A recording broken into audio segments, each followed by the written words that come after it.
Fala galera, tudo bem com vocês? Professor Tigman com vocês. Vamos lá, já passou tuas férias, curtiu tuas férias, então agora é o seguinte: o que tu sabe sobre volume de treinamento pensando em rendimento esportivo?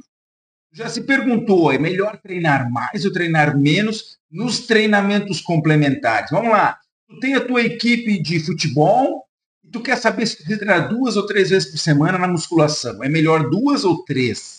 Ou tu tem a tua equipe específica lá de handball e tu quer saber se tu precisa complementar com treino aeróbico. É melhor mais ou menos? Então é o seguinte, ó, vem comigo que eu vou te trazer essa resposta numa meta-análise 2025, fresquinha, fresquinha só para ti, tá bom? Vamos lá, tá aqui a minha tela e tá aqui o artigo. O impacto do baixo volume na aptidão física em esportistas, né, praticantes de esportes, de times. Uma meta-análise com revisão sistemática, tá? 2025, Clemente e colaboradores, a publicação na Sports Medicine, num canal aberto deles, revistas de grande prestígio. Então, para quem trabalha com esporte, sabe que os esportes coletivos têm essa demanda grande. Você tem treino técnico, você tem treino tático, você tem treino físico, você tem um complemento de força, um complemento aeróbico. Dependendo de cada esporte, existe toda essa demanda física que muitas vezes é muito grande. Então, gera um problema no sentido de como organizar um calendário semanal, mensal, como fazer um macrociclo em que eu tenha o máximo de rendimento e com o mínimo de lesão, o mínimo de desconforto. Aí que está a parada desse artigo. Então, equilibrar essas cargas, conseguir fazer com que produza boas adaptações, que produza uma boa recuperação para o próximo treino, é essencial, tanto pensando no desempenho, mas também para evitar a fadiga, tá bom? Então vamos lá, o objetivo é comparar os efeitos de treinamento de menor volume com treinamentos de maior volume, levando em consideração tipos específicos de abordagem de treinamento empregado. Então, conforme o treinamento utilizado. Vamos lá, então. Olha só. Foram jogadores de esportes coletivos de vários esportes, de vários níveis. A comparação sempre foi feita de um estudo que tivesse baixo com alto volume. Tá? Ah, professor, mas como é que era? Sempre uma vez comparada 2 vezes? Olha, às vezes a redução era na frequência semanal, às vezes a redução era no número de séries, às vezes a redução era na distância total corrida. Então, conforme o tipo de treinamento, e aí já nós temos um problema. Estudos muito heterogêneos, uma grande quantidade de estudos, mas muito heterogêneos. Mas, de qualquer forma, todos esses estudos dessa meta-análise compararam volumes padrões com volumes reduzidos. Esta era a ideia, pegar estudos que tivessem reduzido a quantidade de volume. E a avaliação do desempenho físico foi muito variada, tanto na força, potência, como a resistência aeróbica, também com velocidade, agilidade, mobilidade. Vários parâmetros foram avaliados para ver até que ponto o volume reduzido dava conta do recado. Então, a ideia era reduzir a quantidade ou de repetições, durações, sessões ou frequência semanal, como havia dito anteriormente. A análise dos dados foi feita separando por idade, por sexo, por vários critérios. A avaliação da qualidade foi feita mostrando estudos com moderada a alta qualidade.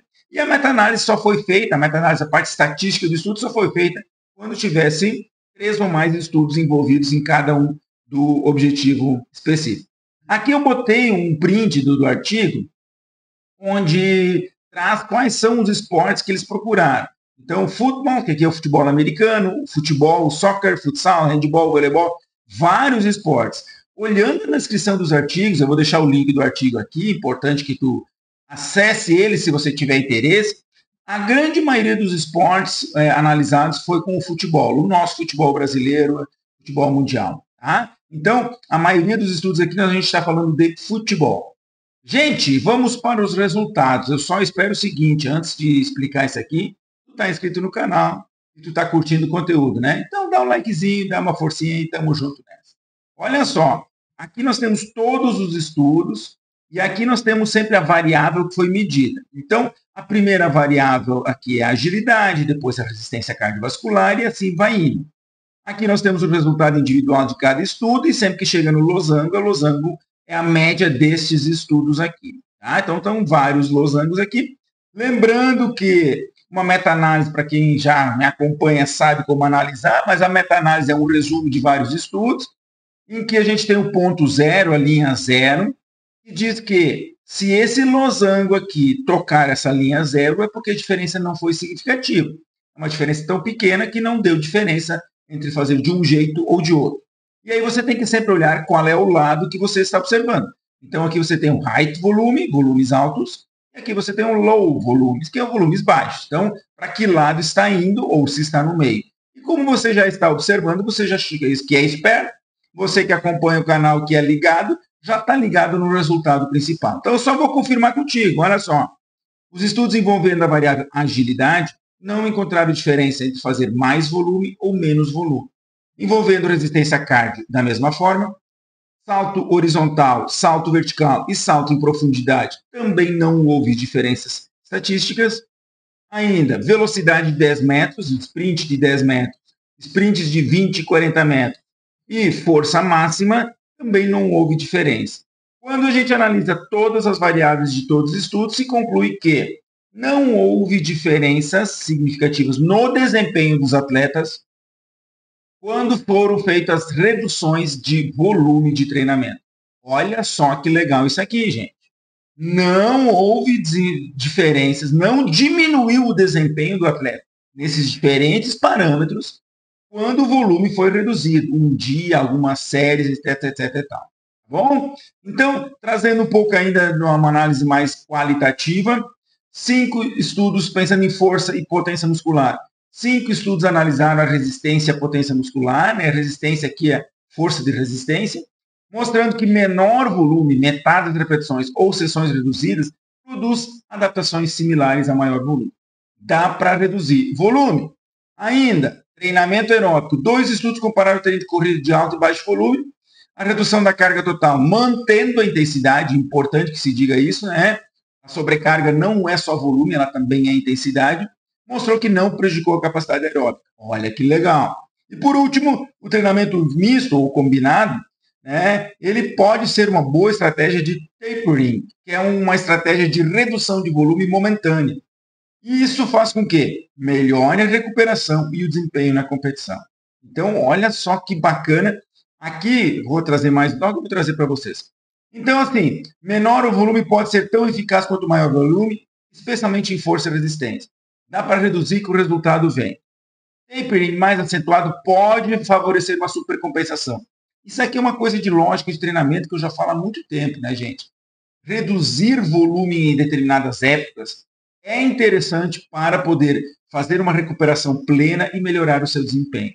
Mas, importante, foram poucos estudos que avaliaram esse aspecto, e foram aspectos bem pontuais, então mais pesquisas são necessárias, né? Nós ainda temos dificuldade de definir a dose mínima, pois os estudos são muito diferentes. Então, assim, quanto é o mínimo? Eu posso reduzir sempre? Não. Vai chegar uma hora que a tua redução... Ah, vou tirar fora, então. Não. Você vai ter que, enquanto treinador, dentro da sua modalidade, nos estudos específicos da sua modalidade, identificar o que é o mínimo necessário. A minha sugestão sempre é simples, tá? Você pega, faz um teste, avalia, você vê o que acontece, faz um período de treinamento, que seja meio ano, um ano, e depois desse período você avalia de novo. Quanto você ganhou, quanto você manteve. Passado esse um ano, reduza para o ano seguinte. Experimente um ano de volume reduzido e veja o desempenho que vai dar. Ah, os atletas são diferentes? É outro ano? Sim, é. Mas é a forma mais próxima, a melhor forma que a gente tem para conseguir, quem sabe, responder a esta pergunta.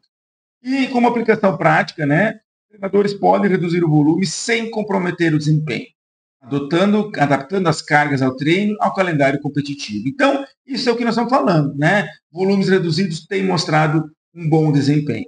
A força e a potência, reduzir repetições, além de outras coisas, pode melhorar na questão da exigência na sobrecarga articular e muscular, você pode diminuir isso, e quem sabe a sua taxa de lesão diminui. Nesse estudo não se falou de lesão, mas a gente especula isso.